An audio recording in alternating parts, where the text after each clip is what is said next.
Господи Исусе Христе, Сине Божий, помилуй меня грешного.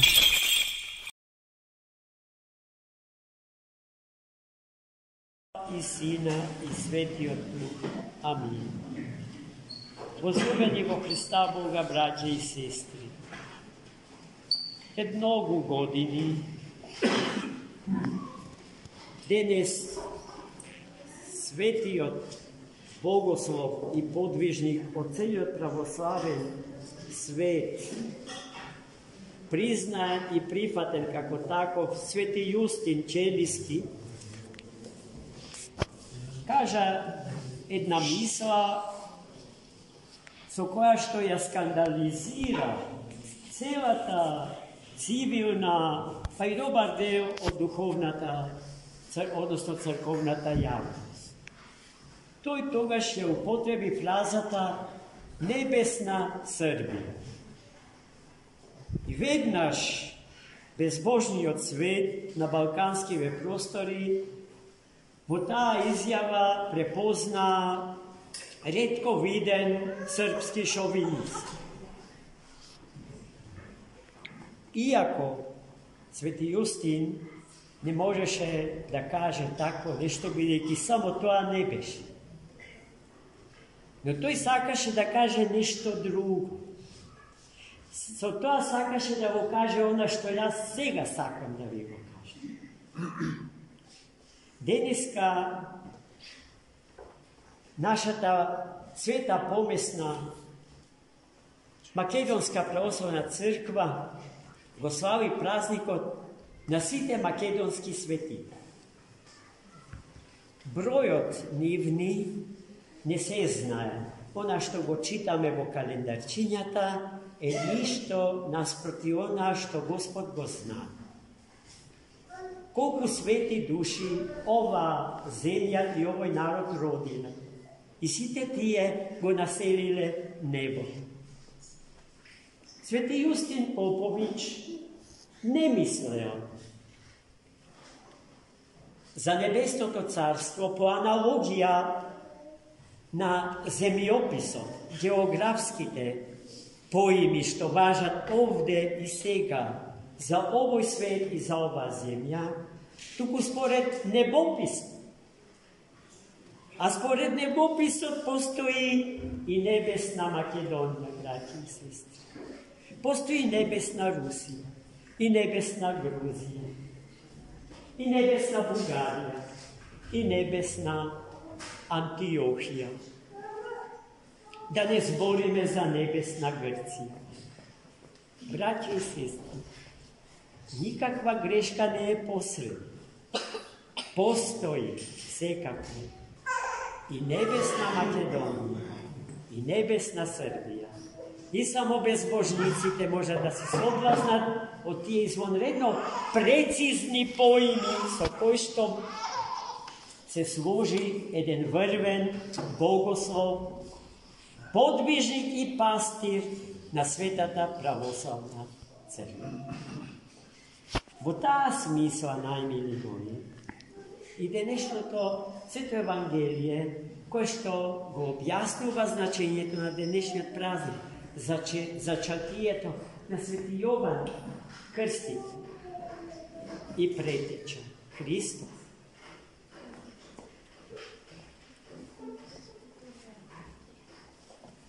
Гледајте, најмили мои, сме научили светот во кој што живееме да го обоготворуваме, да го идолатризираме, да му се поклонуваме, од него и елементите што го чинат да произведуваме неброени богови и да им се поклонуваме. И секогаш многобожството или политеизмот произлегуваат од погрешниот однос на човекот кон светот во кој што живее. И секогаш, кога човекот сака да му служи на свето, идолатризира, произведува множство, неброени многу богови. Само во индиската религија ги има над 100.000 богови.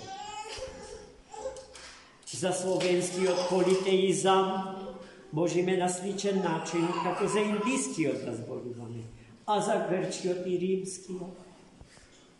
И така натака, и така натака.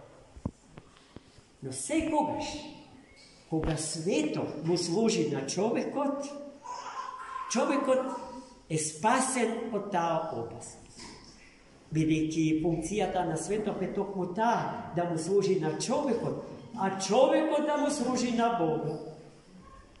Тој систем на вредности што треба да се сочува, а ние ниту сакаме, ниту можеме, бидејќи во длабоко незнаење живееме. И поскоро на Кока-колата, на шишето од Кока-кола ќе се поклониме, отколку на Христа Господа, Творецот на овој свет и дарителот на нашиот живот. Зошто Христос можеше да ја победи, да го победи недостатокот на човечката природа, со која што се носеа денес славените родители на светиот и велик пророк, претече и крстител Христоф Јован. Нема здравоумен човек, ниту некој кој што со наука се бави, особено со медицинска наука, кој што ќе се согласи дека 80 годишна старица може да зачне и да роди. А денеска прочитавме такво нешто, дека токму тоа се случи. Зошто? Зашто сета твар, сето создание постои за да му служи на Бог. Целиот свет живее во послушност кон Бога, браќи и сестри. И затоа воопшто не беше тешко Елисавета да роди дете. Дете кое што во историјата на светов го зазема првото место, бидејќи е маж и човек, поголем и посвет од сите други мажи и луѓе родени од утробата на својата мајка. И сето тоа е така, зашто Христос имаше план со Захари и Елисавета. Имаше план, бидејќи имаше план.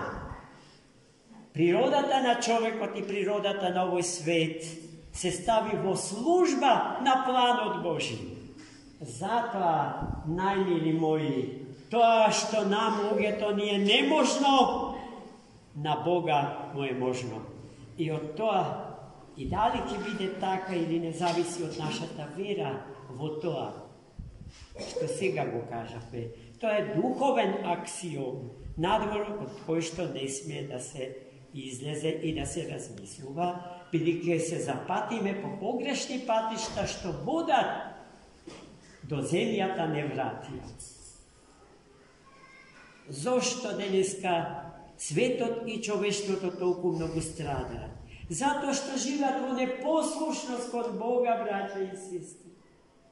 Затоа што го погазија, планот Божи го отфрлија за човекот и за светот. И човекот смисли свој план за себе си и за светот. А тој план ги раѓа сите несакани действија, еколошкиот проблем, хомосексуализмот, наркоманијата, идејата за намалување на жителите на планетава. Знаете, која што се спроведува на сите можни начини, не трујат преку храната, преку сите други производи, за да не има што помалку. И не само да не има помалку, туку и да не снема пред лицето Господње, зашто како замена за човекот во светот се спрема човек машина, робот. Зар не е тоа најсатанската идеја што може да се роди во умот човечки? И зар не е та идея резултат на непослушноста човечка кон Бога? Во желбата човекот со себе си Бога да го замени, по цена да го снеби. Ајде да размислуваме нормално и природно, ко луѓе, а не абнормално, нездраво, болно. Денешното Евангелие не соочи со содржините за кои што решив денеска да ви бесим.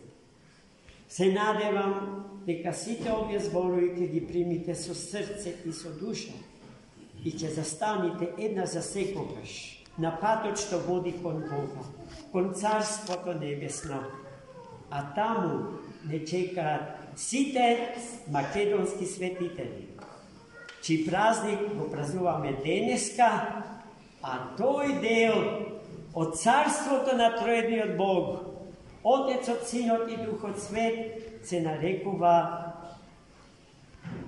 Небесна Македонија. Ајде да бидеме дел од таа Македонија. Амин.